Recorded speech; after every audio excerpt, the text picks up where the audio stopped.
Hello everybody, today in this video, I will be ranking all of the roller coasters I've ridden at Six Flags over Texas. But before I get into it, I am 9 subs away from 100 subscribers. And first of all, I just want to thank you guys so much because that's a lot of flipping people. Imagine if there were 91 people standing in front of you right now. That's just a lot. And knowing that I'm going to grow even further, it's just awesome. I just like it. So I just want to thank you guys, and I got something pretty cool planned for 100 subscribers. So if there are 9 of you out there that are not subscribed and would like to subscribe, hit it right now. But let's get right into the video. Now, just a big disclaimer, I will say I did not ride all of the roller coasters at Six Flags over Texas. So I've only been on 8 of them, and I could have gotten on everything at Six Flags, but I didn't want to. And there is a good reason for that, but I won't get into that in today's video. Let's start off the list at number 8, which is the Runaway Mine Train. This is one of the best mine trains I've been on. And yes, I've only been on 3, but this is the second best one I've been on. But anyways, for being the first mine train ever built, it's like really good. Now, out of all of the mine trains, it's not the best. It's definitely janky, you know, being one of the first ones out there. It has a really good setting though, guys. Like, I like this way better than Trailblazer for good reason. For one, it actually has like a layout, while Trailblazer is 2 turns and a double helix. Like, come on. But yeah, that's pretty much all I got to say about Runaway Mine Train. It's got good theming, a good layout, good setting. It's just a nice, gentle ride for the entire family to enjoy. At number 7, we have Mr. Freeze. Whoa, hey, calm down everyone. Jeez, like, my goodness. I know, this is definitely not a popular opinion, but I don't know about this one, guys. I definitely see why people like this ride a lot, but I don't know. For me, I just wasn't prepared for all of the intensity and positive moments. But it has a good launch, and the spike, by far the best part of the ride. So, Mr. Freeze at number 7. Taking the number 6 spot, we have Judge Roy's Scream.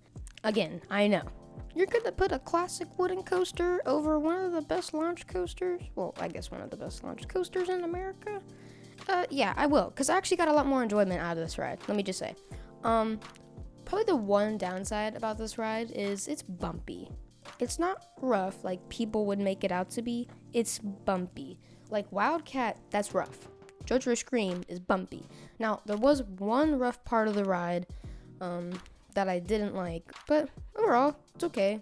It's got airtime, if any at all, but it was a good ride. Coming in at the number 5 spot is lavibora.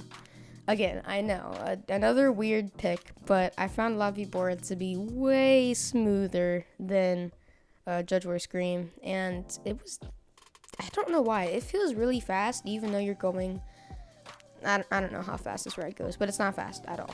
But let me just say, lavibora, whenever you're off the ride and you're near it, it sounds like a jet. I'm not even kidding. Like, it's loud, but it's like jet noise loud. It sounds exactly like a jet, and it's like really cool. Coming in at number 4, we have Shockwave. Where do I even start with this ride? Okay. How about the lift hill? That's really, I'm just kidding. But no, the double loops, I think we're overhyped. In my opinion, it just feels like Super Duper Loopers loop, just with an extra loop. It wasn't that intense for me. Still forceful, but not intense. Airtime, on the other hand, oh my gosh. Probably the 3rd or 2nd most intense airtime I've ever experienced on a roller coaster. I don't know what went wrong with the track profiling, but they did it right. Number 3, we have Batman the Ride, because obviously the ride has to be in there. No, but all jokes aside though, this is a really good ride. I could see why people wouldn't like it. Like, it is an intense ride. It's more intense than Great Bear, but Great Bear is definitely better. But it is definitely compact, and it's really fun. The inversions are great. The drop is because it's banked. That's why I like Great Bear. It's a drop better because it's straight down, and you got speed going into it. But yeah, Batman the Ride is a good ride overall. coming in at number 2, we have Titan, the park's hypercoaster. And yes, the park probably would have been better with B&M hypercoaster. But this thing is still awesome. Where do I even start? Okay, the drop, yes, is shallow, but it's okay. Like, I wish it was steeper, but it's not a bad drop at all. At least when you're sitting in the back, you get a little bit of whip. You don't really get airtime, it's more of a whip over the drop. And the positives, oh my gosh, this ride. The Titan was the first coaster I ever grayed out on, and for good reasons too. There's 2 double helixes, and they're both really intense. The first one's more intense, but yeah. Taking the gold at number 1, we have New Texas Giant.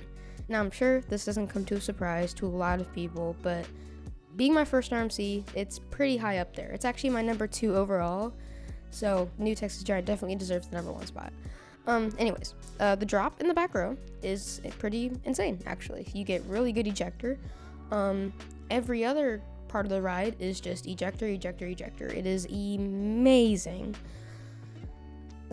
This ride is just non-stop, and the best part, it's actually a long ride. What? I know, right? Yeah. Actually, a lot of these coasters at Six Flags are kind of long rides, or I guess there are some short ones. But anyways, New Texas Giant. It is a great ride. The station actually has some theming, like the chicken coop. That was actually pretty funny, hearing chicken noises in the station. But yeah, New Texas Giant is the best coaster at Six Flags over Texas. Thank you all for watching this video. Again, I just want to thank you guys for 90 subscribers, and literally as I was recording this, I just gained a new sub, so I guess I have 92 subscribers now, so that's like really awesome. So again, I just want to thank you guys, and I just can't wait for when we get 100, so I'll see you all next time. Bye.